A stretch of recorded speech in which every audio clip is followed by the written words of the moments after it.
eu vou pedir que o doutor Malcolm Robert fale sobre carência antes e pós-reforma da Previdência, e vou pedir que o doutor Ederson Ricardo fale sobre tempo de contribuição antes e depois da reforma. Vamos dessa forma, doutor Malcolm está com a palavra.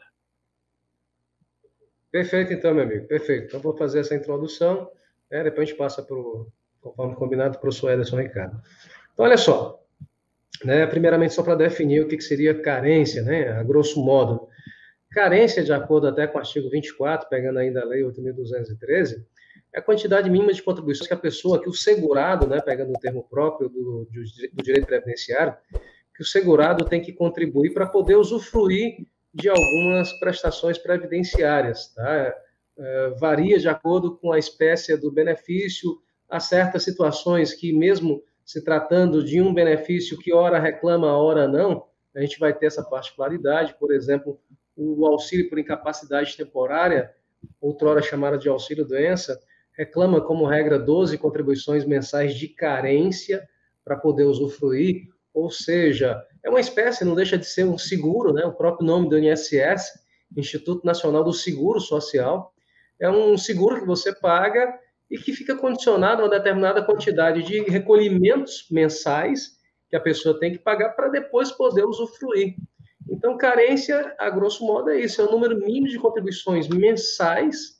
A regra, vou me pegar na regra, é essa, que é aqueles pagamentos que você faz mês a mês, que depois de cumprida determinada quantidade, você estaria apto vindo a necessitar, de acordo com a contingência social, com a necessidade que você venha passar, e atendido os demais requisitos, como, por exemplo, estar na qualidade segurada e carência, e se porventura for um benefício por incapacidade, atender a quantidade mínima de afastamento, que são 16 dias, a pessoa vai poder receber, por exemplo, um auxílio por incapacidade temporária, ou sendo algo mais grave, uma eventual aposentadoria por incapacidade permanente. Se for uma aposentadoria por idade, que aí já é um benefício que reclama quantidade maior, se trata de uma aposentadoria chamada de benefício programado, já são 180 meses. Então, carência, em resumo, seria isso, a quantidade mínima de contribuições necessária para poder usufruir alguns benefícios previdenciários. A lei também, diante de certas situações, excepciona essa quantidade mínima, especialmente diante de situações imprevisíveis. Por exemplo, e aí gera até uma certa discussão, pensão por morte. Pensão por morte, enfim, a pessoa não sabe quando virá, quando vai surgir, quando é que você vai passar de um plano para o outro.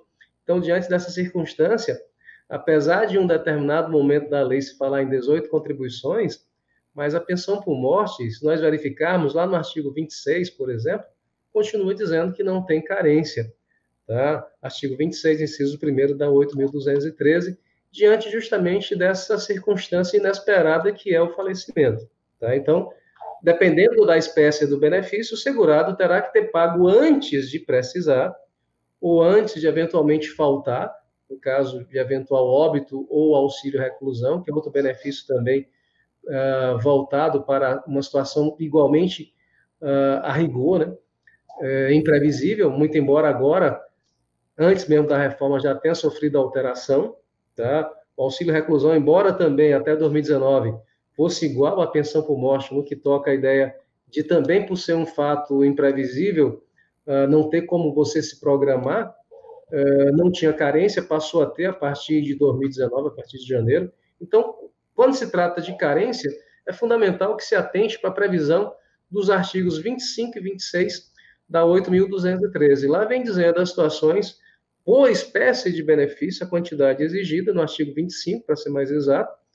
Por sua vez, no artigo 26, vem trazendo as exceções, as situações em que não se falará em período de carência. Bastará que a pessoa esteja, como regra, na qualidade de segurado quando vier a necessitar daquela prestação previdenciária. Tá?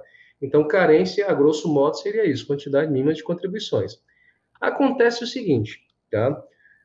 Que não basta necessariamente você pagar. A lei traz, e aí nós vamos agora, por sua vez, para o artigo 27. São basicamente 4 artigos que a gente tem na lei, 24, 25, 26 e 27, para tratar desse tema carência. O 24 traz o conceito, o 25 a quantidade por benefício, o 26 da 8.213, por sua vez, especifica as situações de excepcionalidades, de exceção a esse requisito carência, e o 27, por sua vez, da 8.213, traz a forma de contagem. E essa situação é que sofreu, digamos assim, uma sensível modificação com a reforma da Previdência. Pelo seguinte, no artigo 27 da Lei de Benefícios, ele diz de que maneira o INSS deve computar essas contribuições, partindo da ideia de que nem todos os segurados, e nós temos 6, tá? Nós temos 6 espécies de segurados da Previdência Social, 6 chamados segurados obrigatórios, e temos, por sua vez, os chamados facultativos. Obrigatórios são aqueles que, por força de previsão legal, inclusive constitucional, essa atividade remunerada, eles são obrigados a contribuir, queira ou não queira participar, eles são obrigados. Por isso esse termo chamado segurados obrigatórios. E nesse sentido, mesmo dentre esses obrigatórios, nós temos uma subdivisão no que toca à forma de contagem dessas contribuições necessárias para a obtenção de benefício. De que maneira? A lei diferencia de acordo com a responsabilidade pelos recolhimentos, porque há certas espécies, certos tipos de segurados que não são diretamente responsáveis por seus recolhimentos, como é o caso, por exemplo, dos segurados empregados, aqueles que têm, dentre outros, não apenas nessa modalidade, mas aqueles que têm carteira assinada, eles não são responsáveis por seus próprios recolhimentos, e sim o seu tomador de serviço.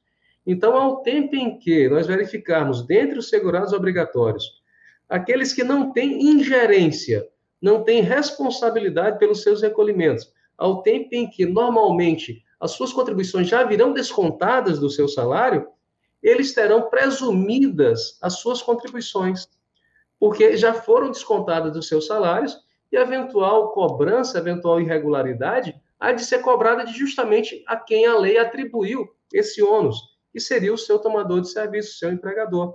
Então, nesse caso, nós temos o segurado empregado, temos o empregado doméstico também, tá? Ao tempo em que todo empregado doméstico, quando vai receber seu salário, já tem descontado a sua contribuição mensal.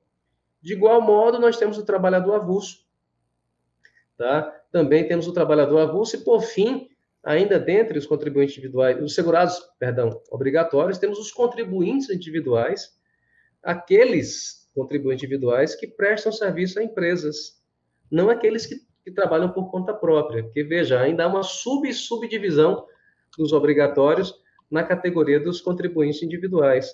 Temos aqueles que trabalham por conta própria, e aí eles assumem a sua própria responsabilidade de pagar suas contribuições, eventualmente alguma omissão nesse sentido, eles diretamente serão cobrados, e temos, por sua vez, ainda a figura do contribuinte individual que presta serviço, mesmo sem vínculo empregatício, para uma empresa.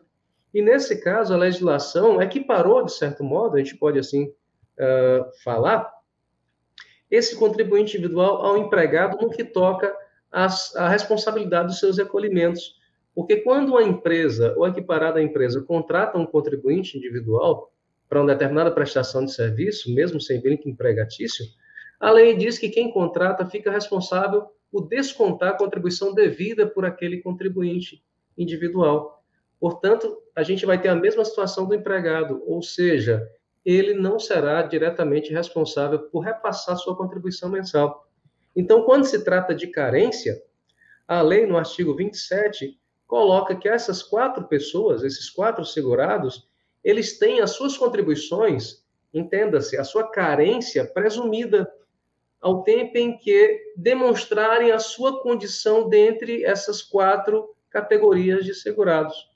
Ou seja, a lei coloca que para eles a carência, ou seja, as contribuições que servirão para usufruir benefícios, terá início a carência a partir do momento que eles comprovarem que começaram a trabalhar naquela categoria, naquela modalidade, porque a responsabilidade não é deles. Tá? Isso está no artigo 27, inciso 1º da Lei 8.213. Então, nós não temos, teoricamente, muita discussão quando envolve esses 4 segurados. Segurado empregado, repito, empregado doméstico, trabalhador avulso e contribuinte individual prestador de serviço. Por que teoricamente? Porque na prática, infelizmente, apesar de ter previsão legal, ainda hoje enfrentamos muita resistência no INSS quando essas pessoas responsáveis, que inclusive ficaram com o dinheiro do segurado, não repassam para o INSS e não fazem constar no banco de dados do INSS, que a gente chama de CNIS, ou CNIS, que é o Cadastro Nacional de Informações Sociais, os devidos recolhimentos. Então, ao tempo em que, desculpem, esses segurados demonstrassem a sua filiação, o seu vínculo com o INSS por meio de uma dessas 4 modalidades, eles não deveriam ter qualquer dificuldade em obter benefícios previdenciários. Afinal de contas, não é deles a responsabilidade. Então, não deveriam enfrentar qualquer óbice, qualquer resistência.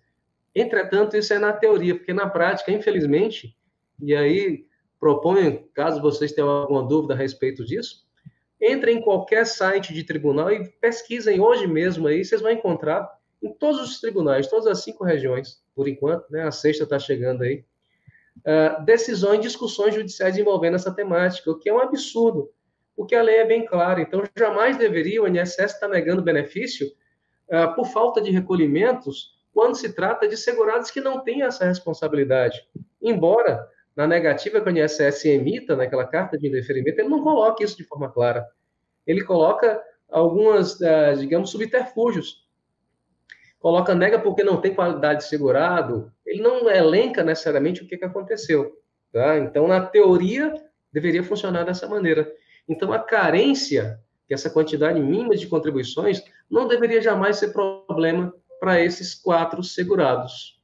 Tá? Não deveria ser problema para essas 4 categorias de segurados, ao tempo em que não é deles essa responsabilidade.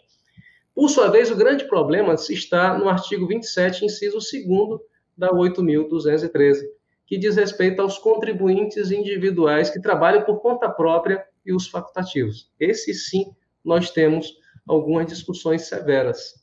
Tá? Até o presente momento, passados mais de 30 anos, desde a 8.213 de 91, nós temos discussão sobre a interpretação desse artigo 27, inciso 2º, da 8.213, porque lá coloca que para o contribuinte individual, e aqui nós devemos, mais uma vez, destacar, e aí quando a lei fala desse contribuinte individual, está se voltando para aquele que trabalha por conta própria.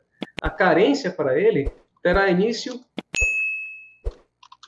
Bem, vamos aproveitar que o doutor Malcolm Roberts teve que dar essa saída e vamos trazer o doutor Ederson Ricardo, que vai nos falar sobre período de contribuição, tanto antes como depois da reforma da Previdência. Com a palavra, doutor Ederson Ricardo, por favor.